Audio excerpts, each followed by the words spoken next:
Hey everyone, welcome back to the channel. I got a bit of a different style video here today, but after 1.1 million views currently on the original miter saw station build video, I finally have plans available. So I just wanted to make this video and let you guys know that. They are linked down below in the video description as well as in the actual first build video. So in this video, I just want to kind of go over the plans and show you how you can customize it to fit any space that you have. Go over some of the common questions from the first video. And if you're not at all interested in plans, don't click away yet. We are going to cut some wood and make some more customizations here today.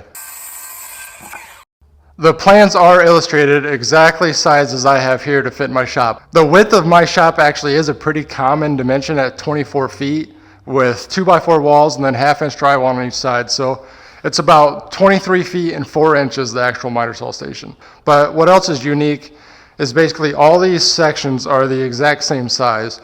So really you could chop off one section on each end, you could chop off two off, basically anything you need to make it fit. Heck, if your shop is even bigger, you can add on because like I said, they're all the exact same. You have the dimensions for the drawers, the door fronts, everything. And another really easy customization, let's say you didn't want these cabinet doors, you wanted all drawers along the bottom. It's really easy. All you have to do is add another rail even with those. Or maybe you want cabinet doors all the way along the bottom. You just wouldn't add this rail and then the door is the exact same size. Also, maybe you really like this tool pull out and you want to add more, or you need to add more if you're going to take up this much space in your shop. That's the exact same opening size as a drawer. So you simply wouldn't add the top rail and then you would cut the stile shorter. So you can add one on the other side, two on one side, really doesn't matter, whatever you need. Now, do you need a miter saw station this big just for breaking down wood on your miter saw? Absolutely not. It is incredibly nice, let me tell you that, but what I needed and you may need is all this storage. 100% I needed this. Everything's already full. I need to build upper cabinets, but I figured I'm going to take up this much space. Why not just put the miter saw in the middle and then have all this support on both sides? I'm lucky to have the space. You may not. I think maybe from here, having 3 sections on one side where you mainly take your measurements from, and then one on this side would be plenty and would easily fit in a lot of normal garages. But I needed all this storage anyway, so why not really be spoiled with this much outfeed support from my miter saw? Now that brings up something maybe I didn't describe very well in the original build video, but a lot of people thought I made this pull out to use it, and that didn't really make sense to them, and I could see why. I don't really know why you would want to do that. Maybe if whatever tool this was on a swivel, so then you would have more room this way for longer pieces. But that's not why I made it pull out. I made it pull out of the way so I could put long boards behind it and have all this space for the miter saw on this side. So for example, I like to cut and take my measurements for my keeper piece on the left side of the saw. I just like to pull down with my right. It's a lot more comfortable that way for me. That's just how I like it. So let's say you only have one long side where you like to take your measurements from and a short side, or maybe that tool is in the way and doesn't slide out. The first thing you're always going to want to do is cut and square up this edge. And then this is a heavy piece of white oak. So then you'd have to try not to hit stuff. Maybe I already have something assembled here on the bench that I got to lift it up and over. And then I can take my measurement off of that square end and make my cut here. That's a lot, and no one really wants to do that if you can avoid it and have a long section. So here's what I do. I simply have that sander pulled out of the way. I put my piece behind it, and then it's make this cut squared up, pull it down, and then whatever measurement need I can make my cut without having to flip that around and worry about hitting the wall or lights or anything. So that's why I really love having this really long miter saw station. I know I'm blessed to have the space and not everyone does, but a lot of people said that takes up too much counter space. You can't use it for anything else, but as you can see, my track saw and charger, it lives here. My radio tool I just got in, I haven't put away. My pack out with my batteries that I carry in and out every day. You know, where the board is on the miter saw and the fence here, or the stop for the T-track, it's only on the front third of the countertop. I still have all this space behind it. Mid-project, when I have 50 different pieces, either cut to final size or waiting to get cut to final size, I stack them all up right here in this section, still behind where any boards would still need to be cut on the miter saw. Everything stacks up perfect right here. That's just worked out really great for me.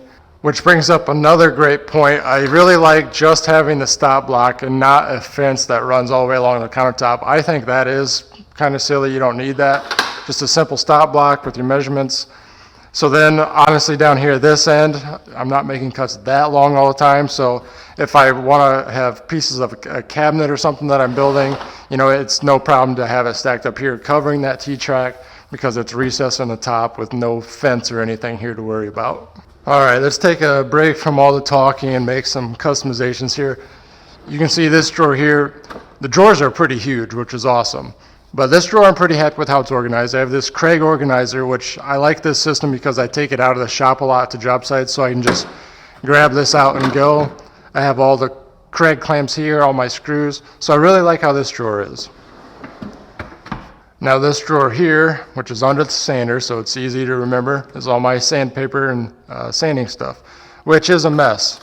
And during projects slows me down trying to search for whatever grit I need. So let's go ahead and make some organizers for this. And I'm gonna make some for brad nails and stuff like that, some of the other drawers.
Now in these two bigger cabinets here, you can see they're kind of a mess with stuff just jammed in there. It's nice to have some big opening cabinets for bigger items, but you can see here there's just a bunch of small items jammed in here. It's hard to get stuff in and out.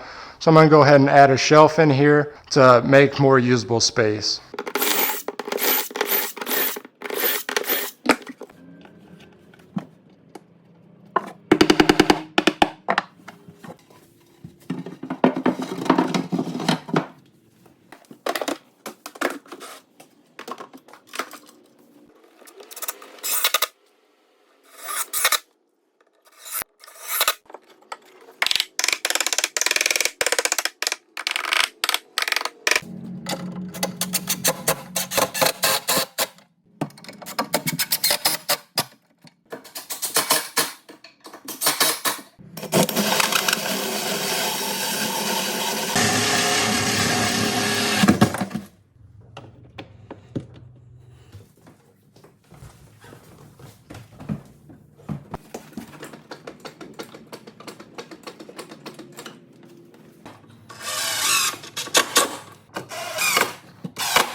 I can already tell I wish I would have done this stuff a long time ago. Just being able to get the sandpaper or anything out, some of these smaller tools. I'm just using scrap wood for this stuff.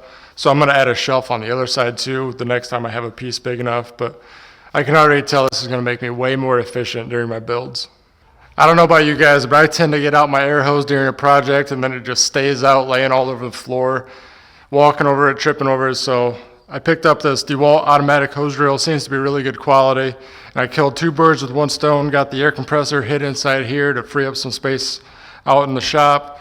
And I didn't really have anywhere else I wanted to hang this hose drill. This was like the best spot I could think of, actually, just tucked up under here out of the way. I can go straight out. Obviously goes all the way through my shop and way out into the parking spot in front of my shop.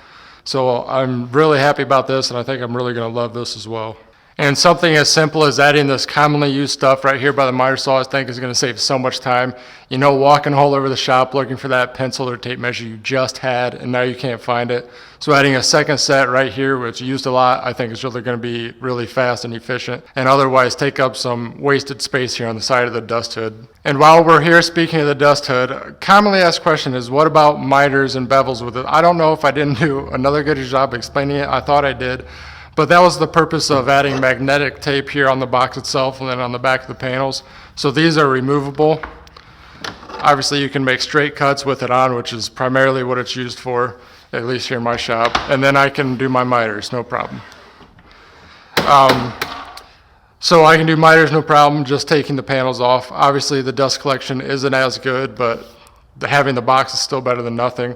In terms of beveling the saw, you can't all the way. It will hit the sides of the box, but I simply don't bevel this saw here in the shop. I did put some crown molding on some projects here in the past year since I've had this, and I simply cut my crown molding nested, and then all you have to do is miter the saw. That's just how I prefer to do it.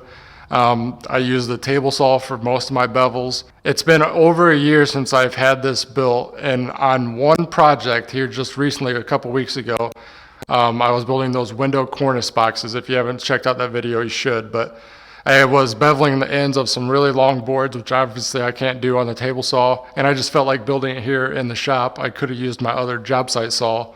But in that case, I simply lifted the box off. It took 20 seconds to move the box out of the way for that project. It really wasn't a big deal at all. And like I said, in 1 year, that's the only time I've needed to do it.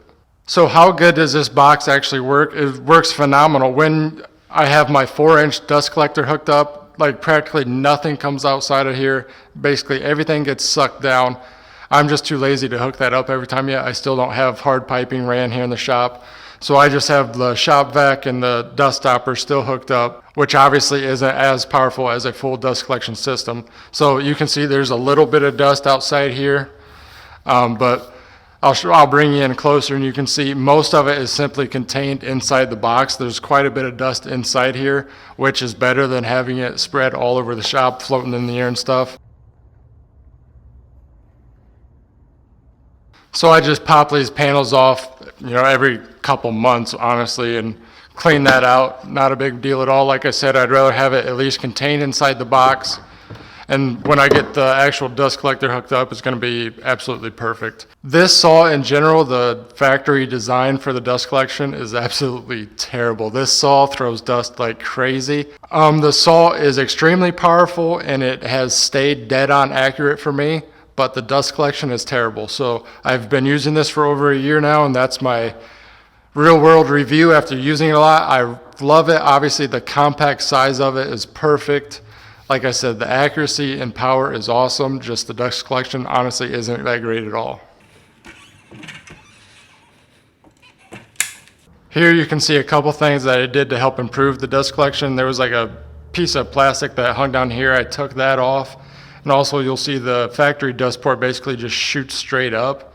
So when you have the saw extended and you're cutting some wider material, the sawdust would just fly straight up in the air. So what I did was put a 90-degree elbow on here so it at least shoots it straight back into the box, and that really seems to help a lot. And while we're right here, one thing I mentioned at the end of the build video was maybe adding some extension wings here to continue the tape measure closer to the saw.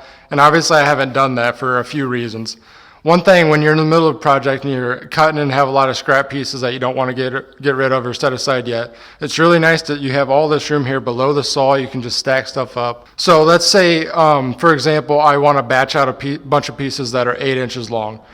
Normally, you would use the clamp that came with your saw, and you could put it here and then set a scrap block and then batch out your pieces. Obviously, with the panel here, I can't use this. So a solution for that and not having the tape go all the way to the saw is right here on top of the box. I simply keep a 20-inch long scrap piece. So let's say, for example, I'll just put my stop block at 28 inches. Then I can put my 20-inch stick, and then boom, just batch out all my 8-inch pieces that I want. So this is a really simple solution to that, and honestly, I don't miss not having it here go all the way to saw at all. Also, some people express their concern with this T-track here in the countertop filling up with sawdust and other debris, and honestly, it just hasn't been a problem at all. The stop block slides perfect. The only dust that's here on this countertop is fine dust that just settles here. Maybe if I'm cutting with my track saw and I'm too lazy to hook up the vacuum, some bigger chips will come. Closer to the saw, there is some chips here inside, but like I said, it doesn't affect this at all. It's really a non-issue here for me.